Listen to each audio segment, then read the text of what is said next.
integrity. I gotta walk like a man. You better speak up when you talk to me. You better lift up your chin. I'm about to take over the globe. I got the whole world in my hand. I've been here before, that's the reason he sent me to do it all over again. I gotta keep my integrity. I gotta walk like a man. You better speak up when you talk to me. You better lift up your chin. I'm about to take over the globe. I got the whole world in my hand. I've been here before, that's the reason he sent me to do it all over again. Can't take you serious, you acting petty, making me laugh like Ed and Eddie. Run out the truth when things are too heavy, like Kevin Hart, he wasn't ready. I take a bullet, I die for my people. You pull the trigger just to get equal. Most of you people fall out cause it's hard. Take pressure like Job, I'm on my job. I can't believe it, in spiritual Egypt, my people are evil than ever before. They kill a nigga for chicken like damn, bruh, I can't even walk to the store. They be out here screaming, Jesus, I love you, when I know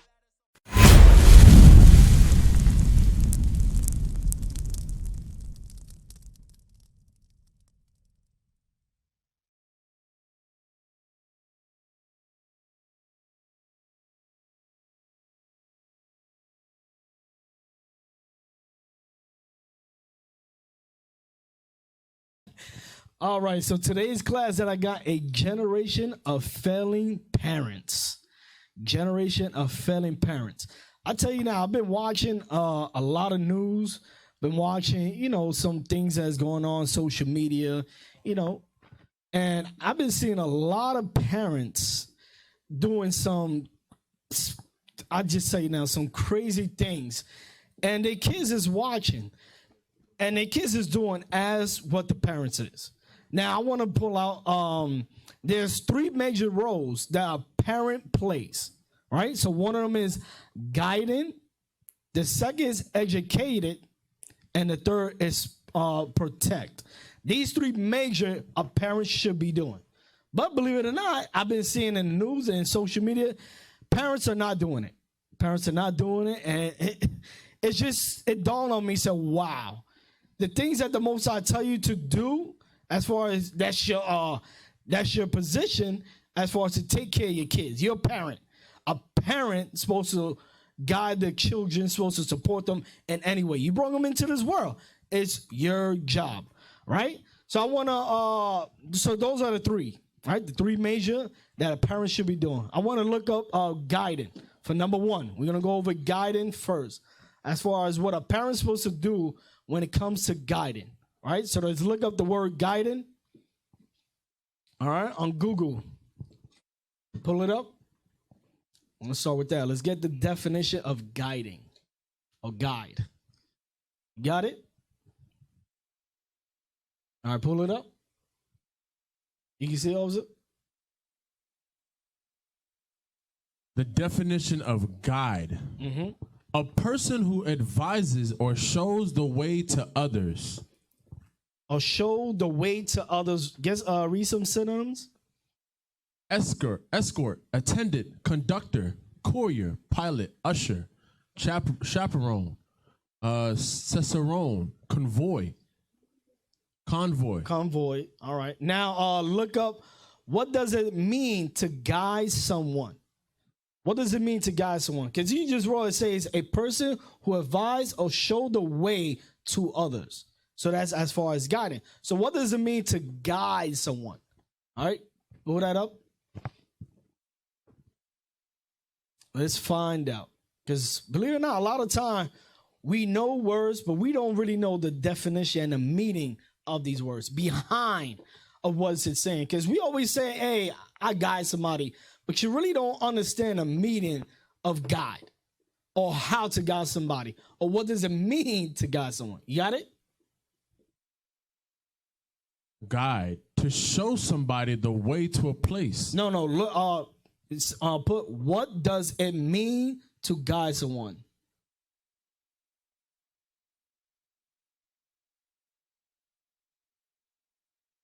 All right. So we're gonna find out what does it mean. You got it? Yeah, read that. What does it mean to guide someone? To assist a person to travel through or reach a destination. So it says to assist a person. So more likely to direct someone, or in other words, to influence the person that you're mostly around. That's how someone would guide someone, right? As a parent's supposed to be constantly all day as far as checking on the child, see what the child is doing. That's a parent's job. Make sure they guiding them. Okay, I see the kids doing it. Hey, you're not supposed to do that. You have to do this. All right, so let's go in the scriptures, find out that the Most High tell us, the parents, you have to guide your children. All right, give me that in Proverbs 1 and 8. All right, because once again, parents, you got to show your children the right path. You have to read that? Proverbs chapter 1 and verse 8. My son, hear the instruction of thy father, and forsake not the law of thy mother. So it says, hear the instruction of your father. That's your father as far as what? Guiding you. God has shown you the son and the daughter on the right path of what God ordained. Read it again. My son, hear the instruction of thy father, and forsake not the law of thy mother. Forsake not the law of thy mother. You got the parents as far as looking over their child and instructing them what to do. Because the kids don't know anything.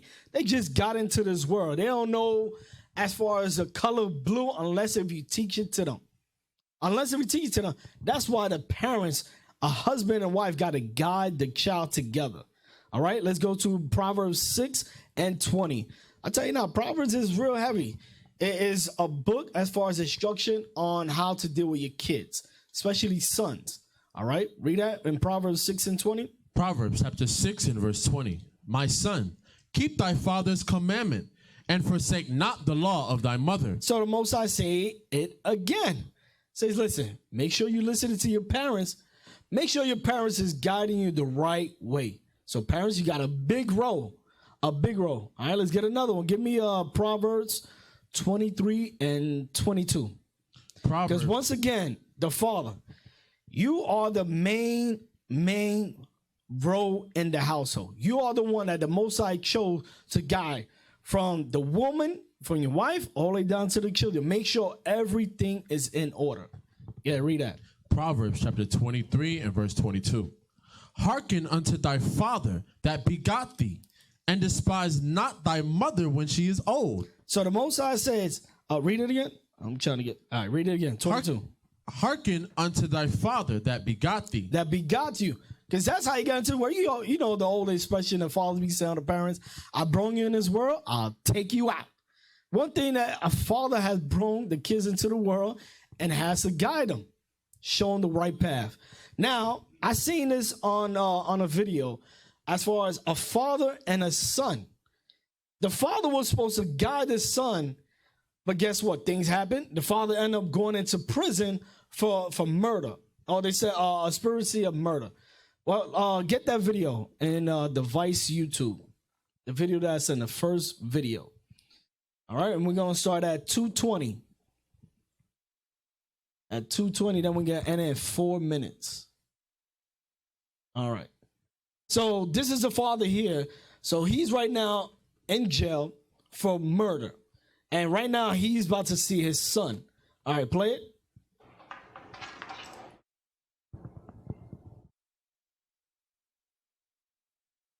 Hold on, pause. So just to give you the background, he has not seen his son for 8 years. For 8 years. So for that time of 8 years, his son has not been guided. There's no one giving the son no instructions, no way of life, no anything. So now this is the first time that he sees his father in 8 years. And let's see what he's going to say. Play. Put it up. Play it again. Go back. 5 minutes. Coming down here. Heck yeah. Right there. Gotta stay out of trouble. Now stop. Stop it. So you notice in the beginning, the son couldn't look at the father not once. They didn't have any words to say to his father. So father was like, hey, man, you got something to say, you know. He said, so what you been doing? He's like, dude, you been locked up. Now you gonna ask me what I've been doing? He said, man, I've been getting in trouble.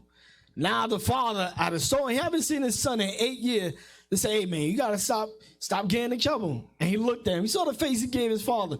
Like, dude, you haven't guided me. You haven't shown me you in jail. Right. Because usually what you see kids, when a father and son talk, talking, the father's instructing, you see a connection between the son and the father. The son is looking right at the dad because he know this is the man I reverence, this is who I want to be like. But when you see the video, you see the disconnect. It's like an awkward silence there, you know? He can't even look at him. That's exactly what happens in the world too. A father's been away for X amount of years, locked up, and now it's that total disconnect. That's exactly what you're seeing now. Yep, a total disconnect. And the son's like, man, you know, I don't know you. You're my father, but that's the face expression he gave. I'm like, listen, dude, I don't know you. You're just another man. But let's play it. Play it on. All right, stop real quick. You notice the son started talking about, hey, there's a lot of cops going on. And as far as saying, yeah, it's a jail, what you expect. And then you start seeing them two having a conversation about what? How it is in jail. And then in the son's mind, like, all right, that's something that we could talk about. And that's what the father has guided the son to, as far as for violence. Believe it or not, he haven't seen his son in 8 years, but he still guided him in the wrong way. Because the only thing they can talk about is what jail, police. Hey, so y'all eat with metal fork? What is in mind of a metal fork? Shanks. And the mentality of his son is thinking just like him. And he haven't seen his son in 8 years. Just to go and to show you the guidance is still there, because like Kat was saying, he looks to his father as far as for a guidance. He looked for him as a role model. So when his father is in jail, so the only thing he said, all right, my father's in jail, I can see myself in that position. So let me go ahead and ask him, hey man, do they really, got shanks in here? Like, yeah, they be killing people. Really? Oh, wow. Let me ask my daddy more. We got to be more attentive to our kids. Because believe it or not, our kids see and understand everything us as a parent do. All right, let's finish the video. But anything liable to happen.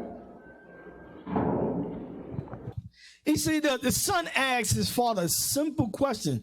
He saw he was serious. The son did not lie. The father, it's a serious question.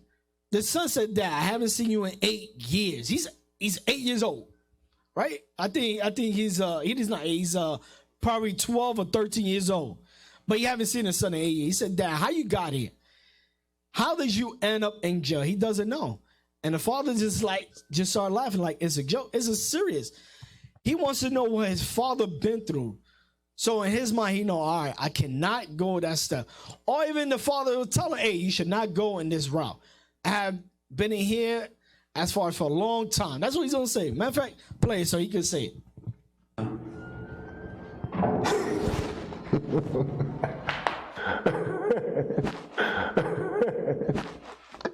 I got a murder and attempt murder. You know what that is, right? He killed somebody and he's tried to kill somebody. And how much time I got, right? Yeah. How much? Life. Yeah, you can say Life. that though. Pause. He got life in prison. Life. So and if you go on, we're not gonna play it, but that was it. But if you go on, he say, listen, I got hope to come out. And his son's mind like that, you have no hope. It says life in prison. There's no way that you'll be able to guide me while you're in prison. There's no way. And that's why he's telling his son, what you in here? That's why he told his father, hey, what you in for? For murder. You know what that is? He said, yeah. That means you're going to be in life without parole. Maybe. But he already got his mind said, Dad, you're not coming out.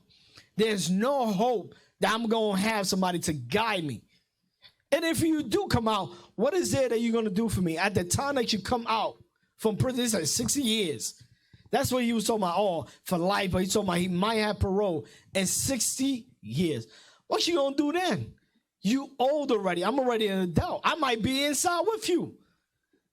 Because what? The father did not guide the son as he's supposed to. As far as for this job.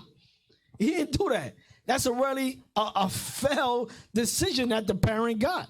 All right, let's get another video. So another video as far as a father figure failing their child. Now everybody probably know this. Put up the video, the second one. So pause. So everyone, so this is as far as the video, everybody probably know this is a video of DMX, the rapper, and he has a son. He's the first child. He's the oldest. All right. So let's see as far as the father role of the son. DMX and his son haven't seen each other in a year and a half. Oh, he's here. Hey. We stopping at 3 minutes and 30 seconds.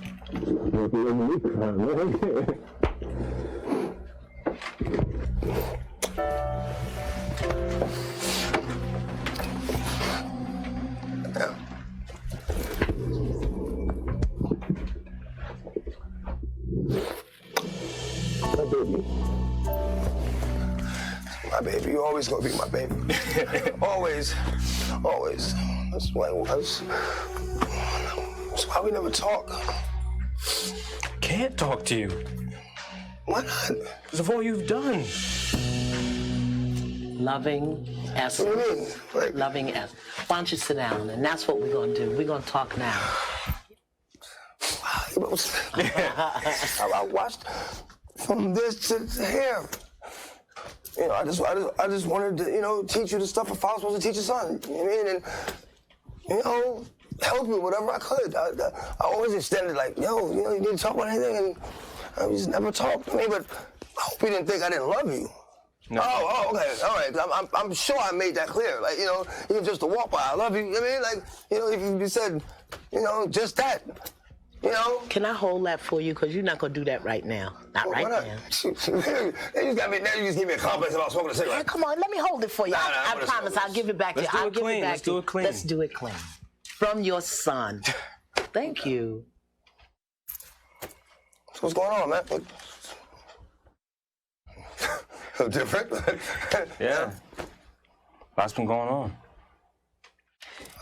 He wanted to talk to you. And I said that I would support you all. I'm just keeping the high ground. So you told her that she wanted to talk to me? Yeah. Why couldn't you, like, tell me? Like, Because you were shut down. I couldn't. I shut down? Where you've been. Where I've been? You haven't seen, like, what do you mean where I've been? Where you've been acting.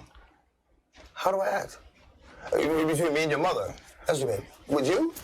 Yes, if always, as a kid, taking me around the women. Yes. You don't have to agree. Eggs, can you just hear him and then you can respond? I'm listening. Now, what did I do with these women that we were around? What did I do with them? Well, one of them, we were at the studio. You kissed on the lips goodbye. Okay. Then another one. You told me on the lips. Yeah, on the lips. You were married to my mother, your wife. Xavier's pain is rooted in what he believes is his father's betrayal of his mother. Yeah. A kiss is harmless. Some women do that. There's no indication, and for one, I don't even think why would you automatically assume that I'm like, for one, if I'm why would I bring you around her? That doesn't even make sense. All right, pause it. So you can see the guidance that he had on, the influence that he had on his son. He said, listen, I was growing up, you're my dad. You taking me around as far as with other women, you kissing them and everything. Remember in the beginning, he said, listen, you don't think I love you, right? So he said, nah, I ain't got no mind. He said, okay, because I make sure that I show you I love you. You know, even though it was a little kids. But he said, listen, Dad, it wasn't that. The way that you was guiding me, you know, he saw only remember, he's the oldest child, the oldest. So at that time, it was just DMX and his mother. He wanted to see a happy father and a happy mother. But the things that his father brought him around was what? Dating other women. He said, Dad, I told my father he married my wife, my mother.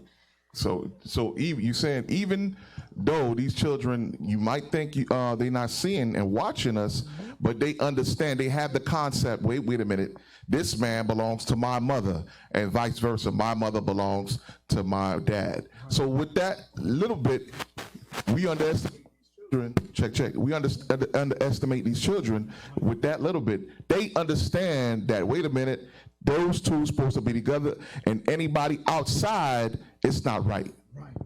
And by what you're seeing right now, you're seeing that these children are sponges.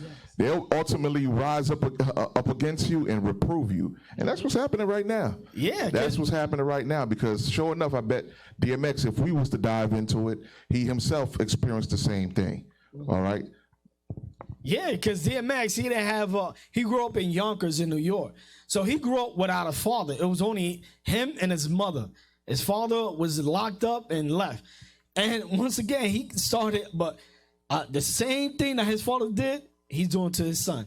His son, right now, that video was about 22 years old. And his son remembered that when he was a child. He said, listen, I remember I was a child, you brought me to different women. You was married to my mother. He said, you my father. These are the things I'm seeing and I know it's wrong. And it's still hurting me till today. Because he still can't get over it. He said, Dad, like, I still can't believe you did that. I'm your son. You're supposed to raise me in the right way. And you're bringing me around all these negative? Really? That's how, as a father, you're going to teach me. And I'll tell you, and it still affected him as a grown man. He was crying. You can see that he was crying. Now, we have many examples as far as a father not guiding a son, seeing as far as when kids needed help. Kids needed help and they didn't do anything. Seeing that the fathers was in their life and didn't do anything to help their kids. I tell you right, let's go and let's give me 1 Samuel 2. We're going to go into Eli's children. All right, so Eli's kids, they was brought up in the right way. But they end up doing things wrong against what God said to do. And Eli knew it. And instead of showing the kids, listen, you never see me doing that. Why are you doing it? But we're going to find out. Read that. What verse? Oh, First Samuel chapter 2. Yeah, verse 21. 12. Now the sons of Eli were sons of Belial. They knew not the Lord. And the priest's custom with the people was that when any man offered sacrifice, the priest's servant came, while the flesh was in seething, with a flesh hook of 3 teeth in his hand. And he struck it into the pan or kettle or cauldron or pot. All that the flesh hook brought up, the priest took for himself. So they did in Shiloh unto all the Israelites that came thither. Also, before they burnt the fat, the priest's servant came and said to the man that sacrificed, give flesh to roast for the priest, for he will not have sodden flesh of thee, but raw. And if any man said unto him, let them not fail to burn the fat presently, and then take as much as thy soul desireth. So this is Eli's sons. So they was doing a lot of wicked stuff, and they was being a priest. They said, listen, I want some raw meat. They was doing unlawful stuff as far as even to the sisters of Israel. All right? Let's give me 1 Samuel 3 and 9 now. 1 Samuel chapter 3 and verse 9. Mm-hmm. Therefore, because later on, the Most High sent a vision to Samuel as far as to what he's going to do to Eli, because he condoned what his kids have done. Read. 1 Samuel chapter 3 and verse 9. Therefore Eli said unto Samuel, go, lie down, and it shall be, if he call thee, that thou shalt say, speak, Lord, for thy servant heareth. So Samuel went and lay down in his place. And the Lord came and stood and called as at other times, Samuel, Samuel. Then Samuel answered, speak, for thy servant heareth. And the Lord said to Samuel, behold, I will do a thing in Israel, at which both the ears of everyone that heareth it shall tingle. In the day that I will perform against Eli all things which I have spoken concerning his house, when I begin, I will also make an end. For I have told him that I will judge his house forever for the iniquity which he knoweth, because his sons made themselves vile, and he restrained them not. And he what? He restrained them not. And he restrained them not. Eli knew what his kids was doing. And not stepping up as a father and playing the father role. Said, listen, you kids, I never taught you any of that. You kids, get in your role, or if not, I'll handle you. And that's the time that Eli would have done if he would have kept what God said. But because he didn't, that's why we read in verse 13. Read it again. For I have told him that I will judge his house forever for the iniquity which he knoweth. The iniquity which he knoweth, God. Because his sons made themselves vile, and he restrained them not. And he restrained them not. He should have given them a beat down. That's what the Most High said. He should have corrected them as soon as he saw it and as soon as he heard it. real quick. Yeah, Ken. Do you have Ephesians 6? No. Real quick. This is how Eli needed to restrain them. Go to Ephesians 6, start at verse 2. Ephesians chapter 6 and verse 2. Honor thy father and mother, which is the first commandment with promise. With the commandments. That's what would restrain the children. With the commandments. Come on. That it may be well with thee. That it may be what? That it may be well with thee. That it may be what? That it may be well with thee. Because the end result, what happened to the children of Eli? Anybody remember? They were put to death. They were put to death. So, and you keep restraining your children with these commandments so that the Most High won't jack them up. Because that's exactly what happened to the children of Eli. And likewise, these parents raising these children nowadays, void of understanding, what's the end result? Most of them are in the jail cells, following the same wicked pattern that their parents are doing. That's why you even have young girls. They doing exactly what the mothers are doing. They dressing like them, yelling at the men just like them, disrespecting their bodies just like their mothers. Yep, and that's what we see today. A lot of time. We see that often. Every time you walk outside, you see that. You see the social media. I'm telling you, and today they call it a new norm, which is not. It's unnormal. It's unnormal. Now give me Proverbs 29:15. 29:15. Because I tell you, if Eli would have put hands on his kids, listen, this is wrong. You got to go up the way the Most High told me to guide you. Keep God's commandment. Stop doing these wicked things. Read that. Proverbs chapter 29 and verse 15. The rod and reproof give wisdom. It give what? It gives wisdom. It gives wisdom. So if Eli would have taught his son, give him the rod to reprove them, they'd be like, you know what? Yeah, this is wrong. I am doing evil. Then they start getting some understanding, some wisdom, and say, you know what? My dad is right. He didn't broke me up in that way. He showed me what God said to do. That's what he would have done. And that's what he should have, but it was all in the Most High plans. Read it again. The rod and reproof give wisdom, but a child left to himself bringeth his mother to shame. And that's what happened. Eli left his kids, his son, to themselves. And it did worse and worse. Most High got tired of it. He said, you know what? Since they're going to keep doing it and you ain't saying nothing, I'm going to kill them. I'm going to kill them. And I tell you now, it's important. It's important that we as parents got to guide these kids. Because I tell you now, because they the main ones that reflect on us. Because I tell you now, you got kids, they say, oh, he's running around, he's being mad. Let's see how the parents act. And the parents won't say anything. They say, all right, the parents allow all that to go down. That reflects on us.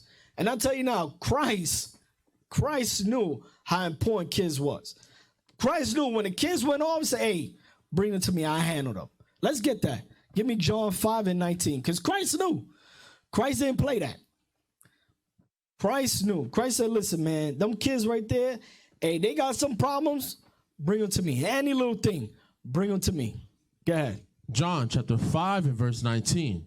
Then answered Jesus and said unto them, verily, verily, I say unto you, the Son can do nothing of himself, but what he seeth the Father do. For what things soever he doeth, these also doeth the Son likewise. So read that again. Then answered Jesus and said unto them, verily, verily, I say unto you, the Son can do nothing for himself. The Son can do nothing for himself. So Christ knew how important it was to follow his Father. Him as his child, he said, listen, my Father, anything he do, I got to make sure I do it. It's very important because me as a child, I could just stem off and drift off and do whatever I want. But Most High said, listen, no, you're going to follow me. Read. The Son can do nothing of himself, but what he seeth the Father do. For what things soever he doeth, these also doeth the Son likewise. So you're going to follow what your father does. Like they said in Ezekiel, as is a mother, so is a daughter. Same thing as a father. The son will follow the father. Anything he has done. Anything. All right, so that's what the guidance. Now we're going to move on to the education. All right, because believe it or not, it's very important for our kids to be learned. Yeah, with the video, with DMX, I'm done with that video. I want to move on to the education, because now, a lot of schools is closed. Schools is closed, and now our kids had to be home school. So I want to go ahead and get an article on that. Give me the first article, the article that I posted about homeschooling. All right, read that. At some Miami-Dade schools, more than a quarter of students aren't logging on. And whose fault is that? It's the parents, believe it or not. The parents is supposed to be on top of the child. Make sure you log on, call on 24/7. Hey, you logged on to school? No? All right, log on now. But let's read. Go down. All right, read that. Blow it up just a little bit. Blow it up. More than a quarter of students enrolled at 40 public schools in Miami-Dade County did not log on for virtual education at least one day last week, as the district began taking online attendance for the first time during COVID-19 closures. 8 schools has had attendance rates of under 75% each day last week, according to data obtained by WLRN through a public records request. The schools with the lowest attendance rates are located in some of the county's poorest neighborhoods, raising questions about whether families have the resources and support they need for children to continue learning as the pandemic has shuttered campuses and brought normal life to a standstill. So now they're saying, hey, we think that the parents don't have any resource for this, but the schools have given the parents a resource. Some household may not have internet. The homeschooling campus was able to supply the parents with internet to make sure that the kids are logging on. They supplied them with computers and supplied them with internet access. As far as they gave them money, or they gave the access for the internet for the child to get on. And these things the parents are lacking towards their kids. All right? And this happened in Miami-Dade. Now let's find out what's going on in the school. Give me the next article on the homeschooling setback, because it's a big setback that the kids are getting, and it's because of the parents. Bringing up the next article. Read that. Homeschooling during the coronavirus will set back a generation of children. Generation of children. A setback. Many blacks and Hispanics. Read. Go down. Read the first paragraph. There. As the coronavirus pandemic closes schools, in some cases until September, American children this month met their new English, math, science, and homeroom teachers, their iPads, and their parents. Classes are going online, if they exist at all. The United States is embarking on a massive, months-long virtual pedagogy experiment. And it is not likely to end well. Not likely to end well. The school year, read. Years of research shows that online schooling is ineffective and that students suffer significant learning losses when they have a long break from school. Now they're getting both in a hastily arranged mess. And the kids who suffer most from the summer slide are the low-income students. Who are the low-income students? Black and Hispanics. That's us. So they're saying that the setback mainly is going to be on the low-income students, which is us. We are on the low income, because they're saying that they have all the resources, but the parents are not there to support them. If you read above, it said the American. It's not talking about the low-income kids. It ain't talking about us. It's talking about the upper class. They already had the iPad. You ain't getting no kid no damn iPad. They're going to give them a broke-down laptop. That works. All right, go back to the article. Read that part again. And the kids who suffer most from the summer slide are the low-income students. So how the low-income students are suffering? Because once again, the school is giving them all the supplies they need. Bring up the next article. Refuse to homeschool. Let's get that one. Read that. I refuse to run a coronavirus homeschool. Go down. My kids are watching TV, playing video games, and eating cookies. You hear that? It's fine. It's fine. Say my kids are watching TV, eating cookies. Man, they fine. Hey, go down. Scroll down. Scroll down. Let's see who's saying. Read that. Thanks to the coronavirus, my third grade twins are home all day for the foreseeable future. I'm not going to recreate school for them. Judge me all you want. Stop. That's how you know it's our people. What people use the word judge me all you want? Who uses that? Esau don't use that.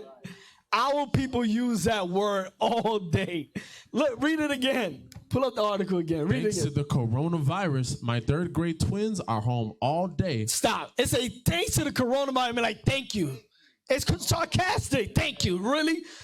Because of you, now they try to force me to teach my children. To teach your own child, the one that you birth, the one that you have for 8 or 9 months. Now I got to teach it. Now I got to teach them at home. Yeah, read on. I'm not going to recreate school for them. Judge me all you want. Out of respect for their amazing teachers. I respect for their amazing teacher, Esau. Yeah, read. I'm making a good faith effort to get my kids to do the work that's been sent home. But that does not come anywhere close to filling what would have been a school day. After accomplishing the bare minimum, the agenda is to survive and watch too much TV. We are eating cookies and carbs and hoping for the best. We are loving one another and trying not to go insane. Wow. So watching TV, eating cookies is more important than your kids' education. You know why? The parents ain't watching the kids. They letting them do whatever they want. And here's an example of what parents are letting the kids do. I'll tell you now, I'm about to play the video. Play the video.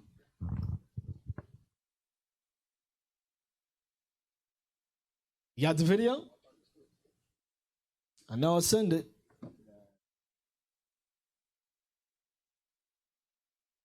You got it? All right. All right, play it. Put the sound. Matter of fact, fast forward it. Like, this is what their kids is doing.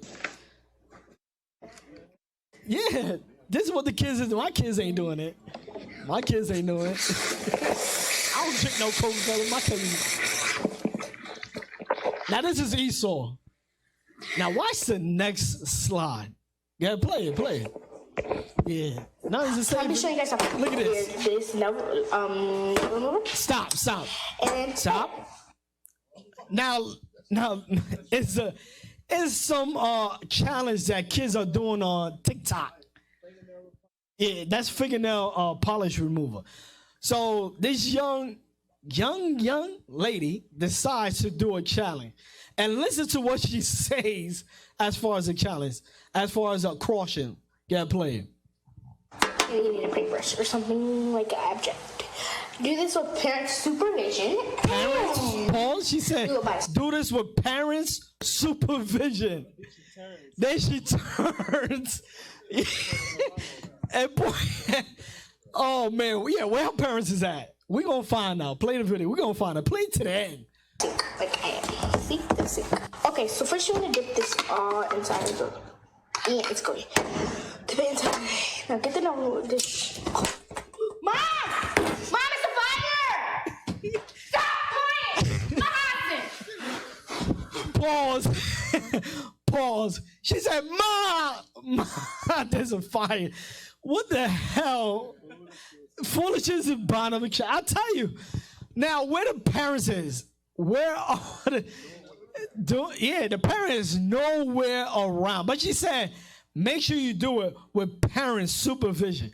She made sure she drift off where her mama won't know where she's at. She probably in the attic or probably in the basement or the garage. Somewhere where her parents can't see her.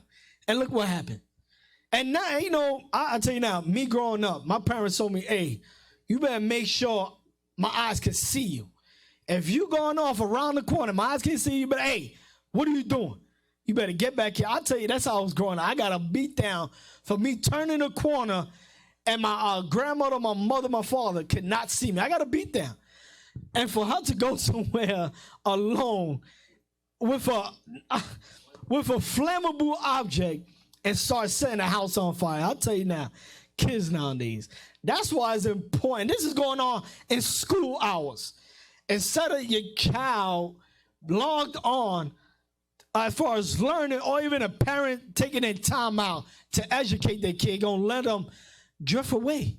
Right. And we read that in Proverbs. Yeah, Cap. Right. Well, before we get that script, real quick, because in that article it said after the schoolwork was done, they just let them watch TV, let them do whatever they want, and basically, they went off and did all types of manner of wickedness. Perfect example of that video, right? So what your parents need to do, if this is y'all, if y'all fall in the same category, have little assignments for them set up. Have little activities set up for them where it's something on the side, because we got some of these children or parents telling these children, long as you finish your work, you done, after that, go do whatever you want. They'll send them off to do whatever wickedness there is. Because that's basically what you're telling the child when you tell them, okay, long as you finish your assignment, you could go off and do whatever you want. If you're doing that, y'all need to stop that. Set in place other assignments for these children to do outside of their normal schoolwork. If you see that they're finishing their assignments quicker than usual, set something up. You got Bible games you could play with a Bible. What's the name of that game? Bible Jeopardy. Yeah, set something up in place that is going to benefit them.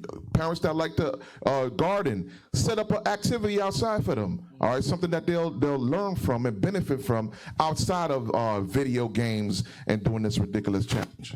Yeah, they could do arts and craft. There's a lot of videos on that. You could paint. Yeah, they took out a lot of stuff.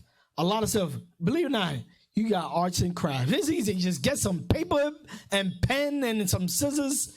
Everything that you could find in the house, believe it or not, you could do something for your kids. You could make up something.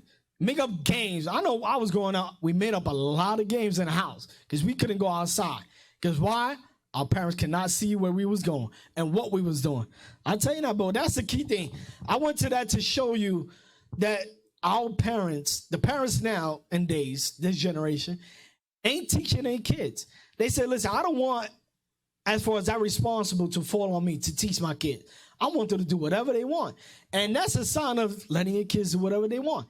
Education is a key. That's why a lot of us can't read or write today. That's why a lot of us can't read or write. And the most I put it on our parents to make sure, hey, you got a job to do. You have to teach your children. All right, now let's get some scriptures on some teaching our children. Because I'll tell you now, that's the guy. That's the key for success of our children. Give me, I want Psalm 78. Psalm 78. We're going to start at 1, and then we're going to read. Because once again, that's the key. All right, you got it? The book of Psalms, chapter 78 and verse 1. Mm-hmm. Give ear, O my people, to my law. Incline your ears to the words of my mouth. I will open my mouth in a parable. I will utter dark sayings of old, which ye have heard and have known, and our fathers have told us. We will not hide them from their children. We will not what? We will not hide them from their children. How you not hiding it? You telling them. You teaching them. Read. Showing to the generation to come. So you teaching your children, say, hey, listen, I'm going to teach you all this. So when you have kids, you continue of teaching them. And when they have kids, they continue the teaching. I tell you now, because the cycle continues now. And this is a time that we're going to cut that cycle out. As far as the parents not teaching their children. Because what they love Esau teaching their children. Don't have the responsibility. You know what? But then in the background, they're talking about Esau. Why you teach my kids this? Well, then, you teach them. Won't you teach y'all? Because I'll tell you, before school was out, parents was complaining about what Esau was teaching their children. Now that school's out, Esau said, okay, school's out here. You teach them. Now, but I don't want to teach them. You know what? I don't want to take away the glory of the teachers that they had in the school. No, it's your job. All right, read it again. Verse 4. We will not hide them from their children, showing to the generation to come the praises of the Lord and his strength and his wonderful works that he have done. Read. For he established a testimony in Jacob and appointed a law in Israel, which he commanded our fathers that they should make them known to their children. Make them known to your children. Teach them. Read. That the generation to come might know them. That the generation, he's saying the same thing over and on. Hey, make sure you keep teaching your children so they can teach their children and their children's children. It's a generation, it's a cycle. That's the cycle that we got to have today. Not the cycle of not teaching your children and let them do whatever they want. Let them run wild. Let them to themselves. We cannot have that going on in this generation. But generation today, parents is like, feel free to do whatever you want. Read. That the generation to come might know them, even the children which should be born. Even the children which should be born. Read.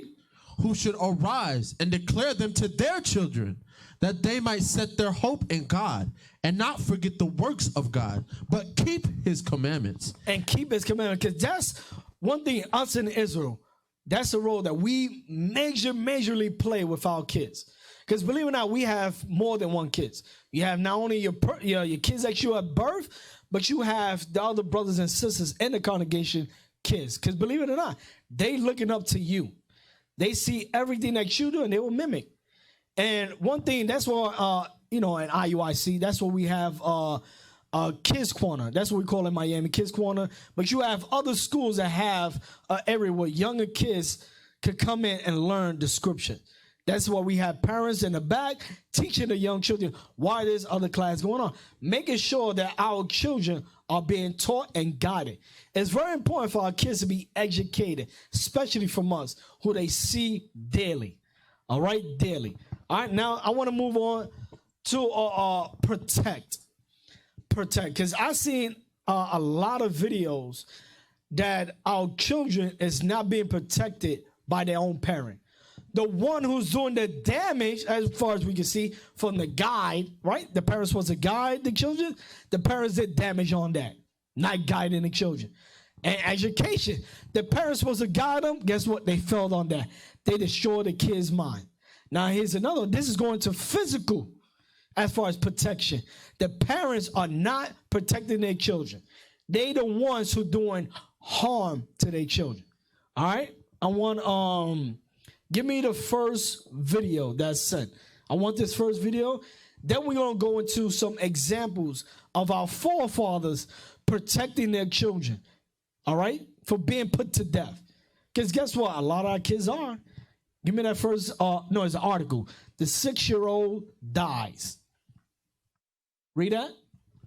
Arizona parents, grandma charged with murder after 6-year-old kept in closet dies. You really, I can't believe that. When I read this, I said, really? A parent and a grandmother committed murder of a child. Go down, let's read. Let's read what happened. Go down. A mother, father, and grandmother were charged with murder and child abuse after admitting that a 6-year-old who died in their Arizona home was kept in a closet with his brother as punishment for stealing food. For stealing food. Let's remember that. For stealing food. That's a key thing. Read on. Police said Tuesday, Anthony Jose Archibald Martinez, age 23, Elizabeth Archibald Martinez, age 26. That's a mother. And Anne Marie Martinez, age 50. That's a grandmother. Go ahead. Are being held at the Coquino County Jail on the one count, each of first-degree felony homicide and 2 counts each of child abuse, according to a statement from the Flagstaff Police Department. All right, go down, read that. Hold on. No, go down. So that's the mother on the left, that's the grandmother in the middle, and that's the father. All right, go down. I don't want to play the video. Go down, read that.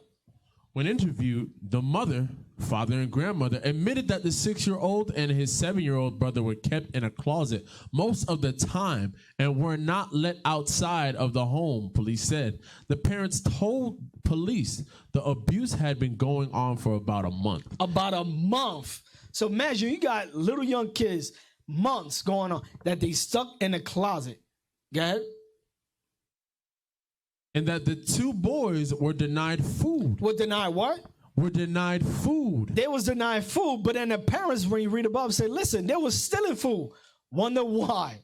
Because the parents was denying them food. Say, listen, you were supposed to be the first one in the fence to give me food, things that I need, and you're punishing me because I'm trying to get what I need? And the food that they was stealing was inside the house. They was taking the food inside their own house. And that's why they got punished. You know how parents go, hey, don't you touch my stuff. I'll give it to you. You ask and I'll give it. But these parents, and this is Northern Kingdom. This is Northern Kingdom. I'll tell you, when I read it, I was mad. How you going to deny your child food and then punish them because they selling food? They need, I'll tell you now, I'm just pissed off. Let's continue reading the article. Finish that paragraph. Yeah. All right. They were denied food and kept in the closet because they were stealing food by sneaking out at night when the parents slept. Both children were malnourished, and neither appeared to be his age. All right. So once again, they was getting out in the middle of the night to get their own, as far as food for the cabinet. And the parents was not protecting the child, and that's where the child died. That's physical harm, believe it or not. Because you're not feeding your child, that's physical. All right? Now, I'm going to give you an example as far as our forefather.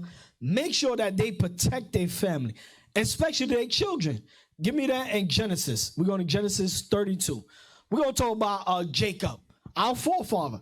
He showed a perfect example as far as how to protect your family, especially the children. 32, and you're going to start at verse 3. Genesis chapter 32 and verse 3. Mm-hmm. And Jacob sent messengers before him to Esau his brother. Because what was going on here? Esau, Jacob sent some message to Esau, let him know, hey, I'm about to go back to the home. When Jacob left, there was issues between Jacob and Esau because Jacob had the birthright that was trying to give to Esau, but Jacob got it. So Jacob's making sure that Esau ain't still holding that grudge. So he went and sent some messages to Esau and say, hey, listen, I'm letting you know that I'm going to be visiting over there. So this is what is going on here. Read. And Jacob sent messages before him to Esau his brother unto the land of Seir, the country of Edom. And he commanded them, saying, thus shall you speak unto my lord Esau. Thy servant Jacob saith thus, I have sojourned with Laban, and stayed there until now. And I have oxen and asses, flocks, and manservants, and womenservants. And I have sent to tell my lord, that I may find grace in thy sight. And the messengers returned to Jacob, saying, we came to thy brother Esau, and also he cometh to meet thee, and 400 men with him. Then Jacob was greatly afraid and distressed, and he divided the people that was with him, and the flocks, and herds, and the camels, into 2 bands. Okay, stop. Jump to verse 11. Verse 11. Deliver me, I pray thee, from the hand of my brother, from the hand of Esau, for I fear him, lest he will come and smite me, and the mother with the children. So Jacob was afraid that if he was to go and meet Esau, that he was going to kill him, the mother, and the children. So that's what Jacob was afraid. So he said, man, I can't let this happen. Now let's go to Genesis 33 and read verse 1. Genesis chapter 33 and verse 1. And Jacob lifted up his eyes and looked, and behold, Esau came, and with him 400 men.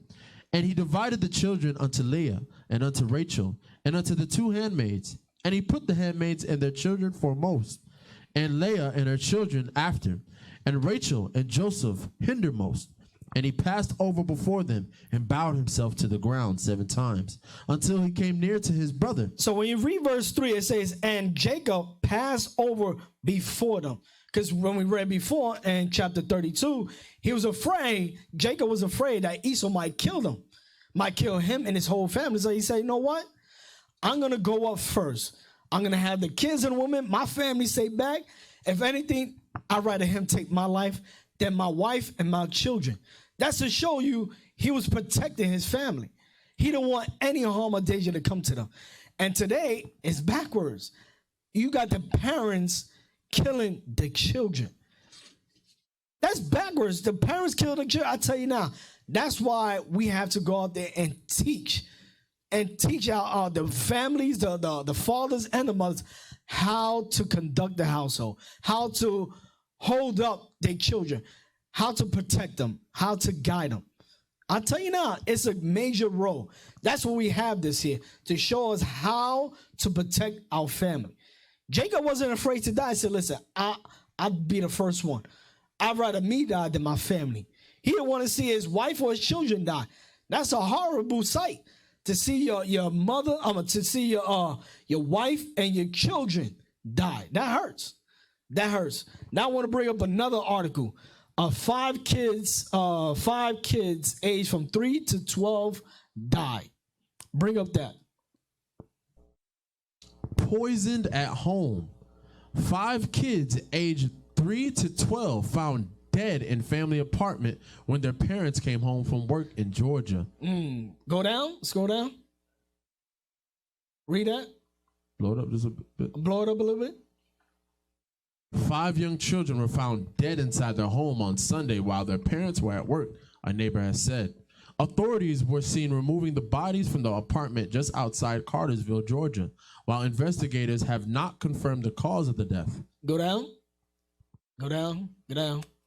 All right, read that. The kids died from carbon monoxide poisoning, the local man said. You hear that? The kids died from carbon dioxide poisoning. The parents ain't home. Parents decided to go to work. He said, you know what? Hey, let's go to work. The kids can stay home alone. No. I tell you not in my house. Yeah, read that. The kids were identified Wednesday as Wendy Morales Garcia, age 12. Age 12. 12, that's it. That's the oldest. 12, and it goes down. So, read it. That comment. Go ahead. Jacqueline Morales Garcia, age 11. Guadalupe Morales Garcia, age 8. Yeah. Jonathan Garcia, age 4. And Natalie Garcia, age 3. So this is once again Northern Kingdom. Northern Kingdom. All of them dead. 5 kids, now over the age of 12. The parents decide to leave them at home and come back home, because guess what? The mother and the father didn't even find the kids dead. The neighbor did. The neighbor started to smell something, started to be like, listen, what's that smell? Decided to walk outside, go next door, and see the kids laid out. That's a horrible sight. To see young kids just laid out, unresponsive, dead from carbon dioxide. And just imagine the parents is at work, enjoying the day. All is lovely. Everything's joyful. Ain't nothing going on. Ain't nothing happening. But now I understand, they 5 kids is dead at home. It's dead at home. I'll tell you now. But let's read that again. Let's read it. Read more. Neighborhood Isaac Long, who passed by the scene, said the kids had died from carbon monoxide poisoning. He told Fox 5, when I went down the hill, I saw yellow tape, and they were bringing bodies out of the house in bags. We later found out it was carbon monoxide poisoning. So that's how later the neighbor was able to find out what was the cause of the death. The cause of the death. I'll tell you, that's horrible. That is horrible. Instead of the mother or the father even staying home to protect the child, because I tell you now, you will never leave a 12-year-old, 11-year-old. What was the other age? Going back up? Age it was 5, 8 and 5 and 3. What in the right mind of a parent to leave these young kids at home? No. You won't find, I tell you, you won't find in the Bible our forefather or foremothers ever done that. At a young age. I'm going to give you an example. Let's go there. You guys look at officer. Yeah, the carbon monoxide is one of those things they call the silent death, because you can't smell it, right? And I guarantee you, it doesn't say it in the article, but I guarantee you they probably had another car in the garage, because it's like they lived in the area, and the 12-year-old was probably playing some Guadalupe music or something. With the car on in the garage. It filled the house, and then everybody ended up dying.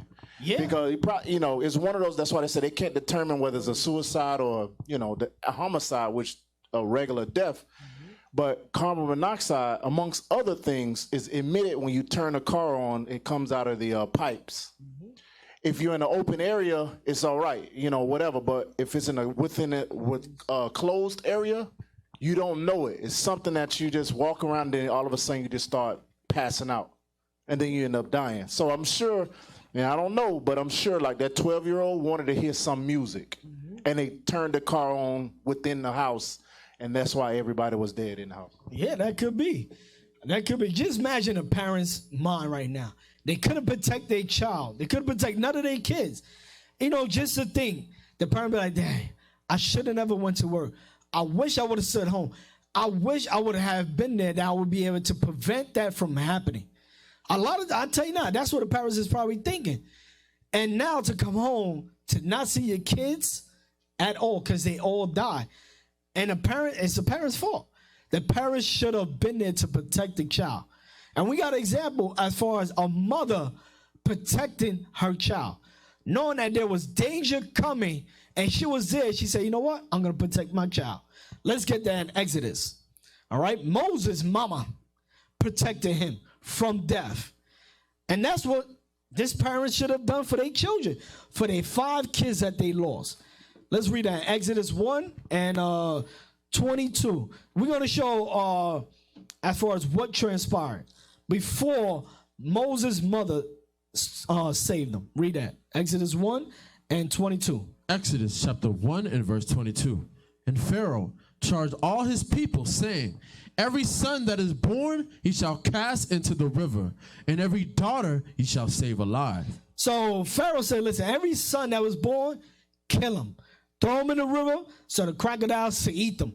Kill these boys. Kill them. I don't give a damn. They about to come out, grab them and throw them. All right, let's jump to Exodus 2 and start at verse 1.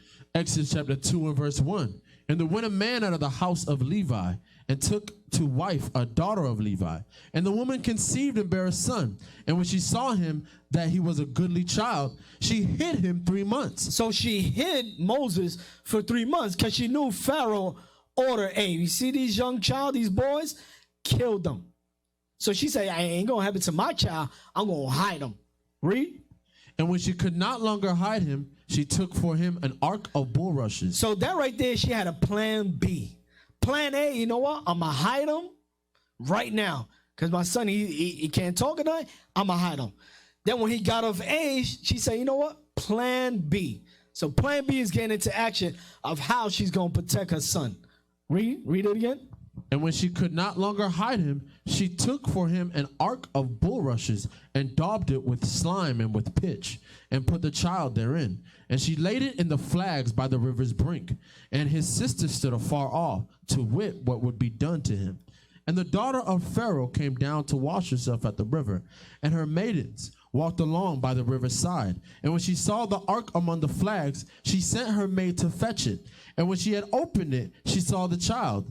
And behold, the babe wept, and she had compassion on him, and said, this is one of the Hebrews' children. Then said his sister to Pharaoh's daughter, shall I go and call to thee a nurse of the Hebrew women, that she may nurse the child for thee? And Pharaoh's daughter said unto her, go. And the maid went and called the child's mother. And called the child's mother. So her plan B, she said, you know what? I'm going to make this basket, and Lord, just take my son, whatever. I just pray that you save him.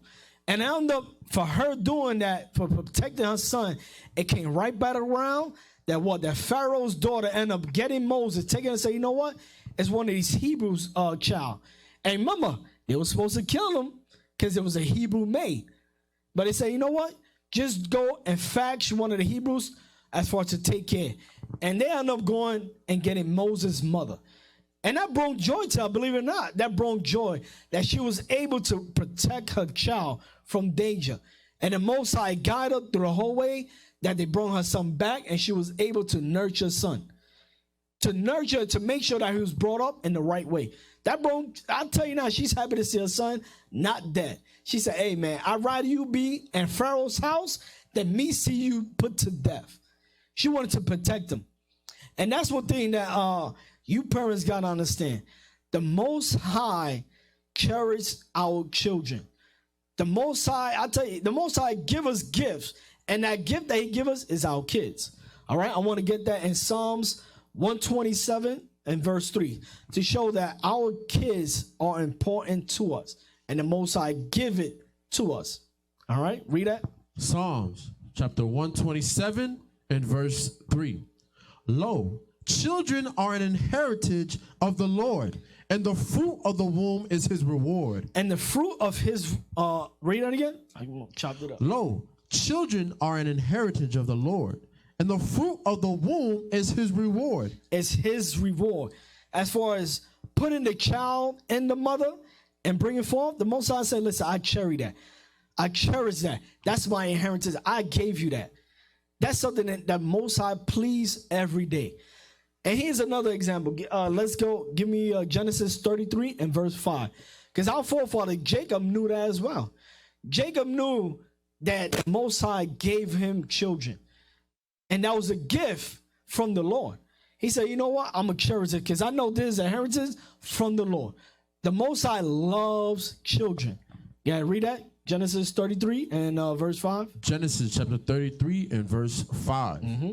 And he lifted up his eyes and saw the woman and the children and said, who are those with thee? So this is Esau meeting up with Jacob. So Esau said, hey, who's these kids? Read. And he said, the children which God hath graciously given thy servant. Read that part again. The children which God hath graciously given thy servant. So Jacob knew, he said, listen, the Most High gave me these children. It was a gift for the Most High. He gave me them. Jacob knew that these kids was very, very important. That's what the Most High gave them to them. Gave the kids to Jacob. He said, listen, man, my kids is very important. That the Most High was able to give them to me. That's how important our kids are. All right, let's I want to give another example. Because we went to Genesis. I'm going to go to the New Testament to show you that also Christ was saying the same thing. Kids is very important. Let's go to Mark 10 and verse 13. All right, this is the last scripture. Mark 10 and verse 13. Let me get there. All right, because Christ understood how important the kids was. Same thing like Jacob said. Most High gave me these kids. They're important. It was a gift from the Lord. All right, read that. Mark chapter 10 and verse 13. And they brought young children to him, that he should touch them. And his disciples rebuked those that brought them. But when Jesus saw it, he was much displeased. So Christ was pissed. He said, these kids come to see me. Why are you stopping them to come see me? The kids want to be healed. The kids want to come see me. I'm the Son of Man. I'm the Son of God. Let them come forth. Read verse 14 again. But when Jesus saw it, he was much displeased and said unto them, suffer the little children to come unto me, and forbid them not, for of such is the kingdom of God. So Christ said, listen, suffer the kids to come. Don't ever stop little kids from coming to see me. Don't. I'm here to protect them. That's what the kids understood the role of Christ. They understood, listen, I'm going to go to Christ. He's our Savior. I'm going to go to him because I know he's going to save me. And that's what Christ knew when the kids was coming. That's why he said, listen, those are kids. Hey, let them come. Let them come. I'm going to protect them. I'm going to make sure these kids understand what and I'm here to do. Understand I'm here to save them. I'm here to protect them. And that's a job and a role that the Most High planted on you parents, to protect the young child and to make sure no harm or danger come to them. Don't be these examples of today's society of having your kids being killed. No. Most High say, listen, these are important children that I'm giving to you. Make sure you cherish them. Cherish them to the day that they got. You got something, officer? Yeah. That last scripture that last scripture that you pulled, Genesis 33 and verse 5. Yeah, can we go back to that real quick? Yeah. Start at 4. Genesis chapter 33 and verse 4. Uh-huh. And Esau ran to meet him and embraced him and fell on his neck and kissed him. So this is Esau seeing his brother, right? Read. And they wept. And he lifted up his eyes and saw the women and the children and said, who are those with thee? And he said, the children which God have graciously given thy servant. Read on. Then the handmaids came near, they and their children. And the children, so when you read before that, Jacob's children, the handmaids and their children, they did what? Then the handmaids came near, they and their children, and they bowed themselves. So the message of this is teach your kids some respect. Jacob met his brother, and before that, which is his the kids saw their uncle, right, and they bowed themselves to their uncle.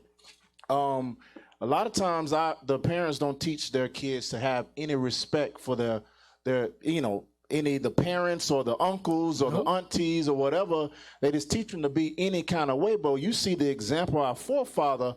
Obviously he taught his wives, because it said before that he taught his wives, and they bowed to Esau 7 times. Right. And then you read about the handmaids and their children showing respect to Jacob, which is, whatever. But at the end of the day, we need to teach our kids some respect for people older than them, their uncles or whomever. So that's a perfect example to go into your class. The respect kids don't have is because the parents don't teach them, or the father don't teach them. Yep, that goes into the guiding. The guiding. As far as the parents supposed to show these kids manners, respect. Because remember, you take your kids and visit other people's house. Then they say, you tell them, hey, listen, you better respect the same way how you act in my house, you're going to act here. Make sure you show respect. When you get in, because I know Northern Kingdom, I was brought up, when you come inside someone's house, you have to salute them. And I tell you now, when you go to a Northern Kingdom's family, it's like 100 people all lined up. And if you don't say, we say in Spanish, saludo. If you don't say it to one parent or one person, you're going to be seeing your parents say, hey, come in, go to the back, get the only hands on, come back. You got to go back around and say hi to everyone. And not damn miss one person. One. And the same thing leaving. If you leave, you got to say bye to everyone. Every single one. And I tell you, they be like, listen, I ain't going to see you tomorrow, right? No, I didn't. So you better say bye to me. That's a Northern Kingdom kid down. But I'll tell you, there's a lot of roles of us parents that we have to make sure we are doing. From, once again, the 3 major roles is guiding, education, and protect. All these 3 major roles is good for us and good for our children. Mainly for our children, because guess what? They're the next generation up. We got to try to break these cycles that is continuing on of this generation, all right? So once again, that class is a generation of failing parents. We used to scream black power while heroin was pushed. But at the end of the day, nothing's in vain. IUIC has been given a vision. The tents of Judah has risen. Many has attempted the mission, minor murmuring, omitting, and missing the mark. Just reading that he had the flame of fire in his eyes gave us the spark. We on Paul's mission. We out on the road, purple and gold, from Mexico, Cuba, Haiti, Ghana, Sierra Leone. 144,000 boots banging, concrete crackling. These are our men repented at heart. The scriptures is proof. IUIC, we deliver the truth.